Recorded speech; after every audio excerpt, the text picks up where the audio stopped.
Hello guys, good morning. આપણે તો બેસી ગયા છીએ નાસ્તો કરવા અને આજે તો હતી રજા અને પછી તો જવાનું હતું રવિવારી મને તો આપણે નીકળી ગયા રવિવારીમાં હો। તો હાલો રવિવારીમાં અને પછી તો આવી ગયા આપણે રવિવારીમાં હો। તો તમે પણ આવી જાઓ રવિવારીમાં અને અહીંયા તો વસ્તુ બહુ સારી સારી મળે હો।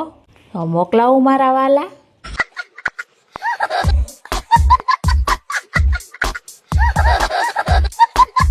પછી તો સાગરભાઈ અને સાહેબ તો બે ઊભા હતા હો અને એનો વરસાદ આવતો હતો। પછી તો આપણે આવી ગયા રવિવારીમાંથી ઘરે હો અને મસ્ત મજાનો ઠેલો ભરી લીધો અને હું લાવી તે હું તમને બધાને બતાવું। તો ઘણી બધી ખરીદી કરી લીધી હો। સાહેબ કે મારું ખિસ્સું ખાલી કરી નાખ્યું। પછી તો બેસી ગયા જમવા હો એને તારક મહેતા જોતા જોતા હો। અને આપણો વિડીયો ગમ્યો હોય તો લાઈક કરો, શેર કરો અને સબસ્ક્રાઈબ કરવાનું ભૂલતા નહીં। મળ્યો નેક્સ્ટ વિડીયોમાં।